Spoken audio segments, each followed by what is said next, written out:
Hello बच्चों, चलिए प्रश्न को पढ़ते हैं और समझते हैं। संख्याओं का पूर्णांक ज्ञात कीजिए और हमें संख्या दी है वर्गमूल 2 माइनस वर्गमूल 2 आयोटा। तो बच्चों, प्रश्न को हल करने से पहले प्रश्न के लिए मुख्य अवधारणा लिख लेते हैं बच्चों, ठीक है, जिसकी सहायता से हम इस प्रश्न को हल करेंगे। तो प्रश्न की अवधारणा मुख्य अवधारणा में बच्चों हम पूर्णांक को समझेंगे कि सम्मिश्र संख्याओं में पूर्णांक क्या होता है। ठीक है, तो समझिए। देखिए, पूर्णांकों को समझने के लिए बच्चों सर्वप्रथम हमें पता होना चाहिए कि पूर्णांक जो होता है वह बच्चों एक कोण होता है। पूर्णांक क्या है? एक कोण होता है बच्चों। जैसे मान लो बच्चों, ये हमारे पास सम्मिश्र संख्या को निरूपित करने वाला कोई आर्गेंड तल है बच्चों। ठीक है, यहाँ पर ये हमारा क्या कहलाएगा? आर्गेंड तल कहलाएगा। अब इस आर्गेंड तल में बच्चों ये जो एक्स अक्ष है और ये हमारा वाई अक्ष है। और सम्मिश्र संख्या देखो बच्चों, या तो पहले चतुर्थांश में या दूसरे में या तीसरे में या चौथे में कहीं भी हो सकती है। मान लो बच्चों हमारी सम्मिश्र संख्या पहले चतुर्थांश में है। तो सम्मिश्र संख्या यदि पहले चतुर्थांश में है, जिसको a कॉमा बी से मैं यहाँ पर व्यक्त करता हूँ, और यहाँ पर एंगल अगर या कोण थीटा बन रहा है, तो ये जो थीटा है इसी को क्या कहते हैं बच्चों? कोणांक कहते हैं। तो उसकी परिभाषा आप ऐसे दे सकते हैं कि एक अक्ष और सम्मिश्र संख्या को मूल बिंदु से मिलाने वाली रेखा के मध्य का जो कोण होता है उसे क्या कहते हैं? कोणांक कहते हैं बच्चों। ठीक है, अब कोणांक बच्चों हर चतुर्थांश के लिए अलग अलग प्रकार से परिभाषित किया जाता है। ठीक है बच्चों, हम ये कह सकते हैं कि सामान्यतः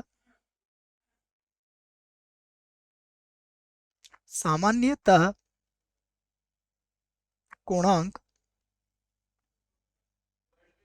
कोणांक बच्चों माइनस पाई से पाई के मध्य होता है। जो हमारा कोणांक होता है बच्चों, वह माइनस पाई से पाई के मध्य होता है। तो कोणांक थीटा सदैव क्या होता है बच्चों? माइनस पाई से, इसको दोबारा लिख देता हूं बच्चों में। तो इस बात को याद रखें कि जो कोणांक होगा बच्चों वो माइनस पाई से पाई के मध्य होगा। ठीक है बच्चों, देखो इस बात को हम यहाँ लिख भी देते हैं कि हमारा जो कोणांक थीटा होगा वह क्या होगा? माइनस पाई से प्लस पाई के बीच में होगा। ठीक है बच्चों, या फिर या बच्चों आप ऐसा भी लिख सकते हो कि जो कोणांक थीटा होता है यह 0 से 2 पाई के मध्य होता है बच्चों। ठीक है, तो यह कोणांक हो गया बच्चों हमारे पास, जिसके दो मान संभव है। ठीक है, अब देखो, अगर बच्चों कोणांकों को देखें तो यह भिन्न भिन्न चतुर्थांशों में इसे ज्ञात करने के हम भिन्न भिन्न सूत्र परिभाषित कर सकते हैं। देखिए आप, यदि कोणांक हमारा पहले चतुर्थांश में है तो इसके लिए सूत्र बनता है थीटा बराबर टेन इनवर्स बी बटा ए। ठीक है बच्चों, यहाँ पर मैं समित संख्या कौन सी ले रहा हूँ? जेड बराबर ए प्लस आयोटा बी के लिए, आयोटा बी के लिए। ठीक है बच्चों, तो मेरे पास अगर कोई समित संख्या है जो z बराबर a प्लस आयोटा बी है, उसके लिए बच्चों मैं क्या लिख रहा हूँ? कोणांक लिख रहा हूँ। हर चतुर्थांश के लिए अलग अलग कोणांक ज्ञात करने का सूत्र लिख रहा हूँ आपके सामने। ठीक है, देखो ये तो हमारे पास पहले चतुर्थांश के लिए हो गया। अगर दूसरे के लिए लिखना है बच्चों तो यह बनता है थीटा बराबर pi minus ten inverse B बटा ए। ठीक है बच्चों, यदि तीसरे के लिए लिखना है तो यहाँ के लिए कोणांक बनता है माइनस का पाई और प्लस टेन इनवर्स बी बटा ए। ठीक है बच्चों, और यहाँ के लिए बनता है थीटा बराबर माइनस का टेन इनवर्स बी बटा ए। ठीक है बच्चों, तो ये सभी हमारे कोणांक ज्ञात करने के सूत्र है। तो हमें पता करना पड़ेगा कि हमारी सम्मिश्र संख्या कौन से चतुर्थांश में है, फिर हम उसके हिसाब से यह सूत्रों का प्रयोग करेंगे। चलिए बच्चों, प्रश्न को देखते हैं। प्रश्न में हमें क्या दिया है? तो प्रश्न में हमें जो संख्या दी है उसको हम z के बराबर मान लेते हैं।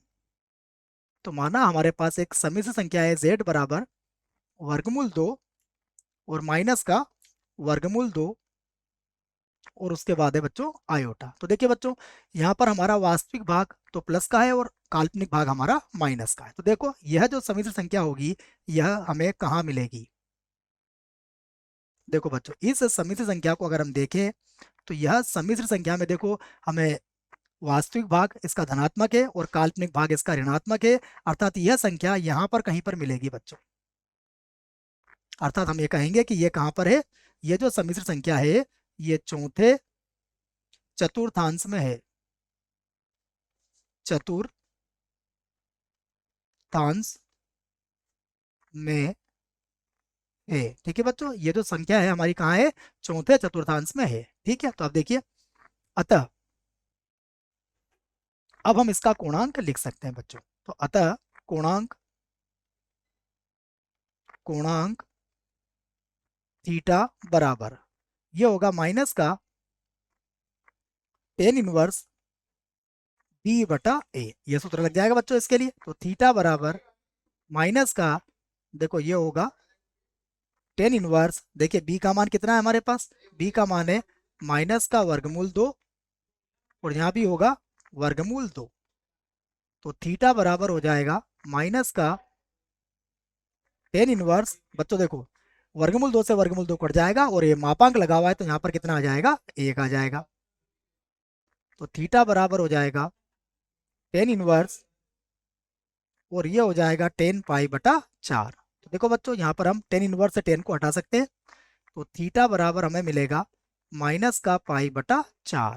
ठीक है बच्चों, तो ये क्या होगा, हमारे प्रश्न का उत्तर होगा। आशा करता हूँ बच्चों आपको इस प्रश्न का उत्तर समझ में आया होगा। धन्यवाद।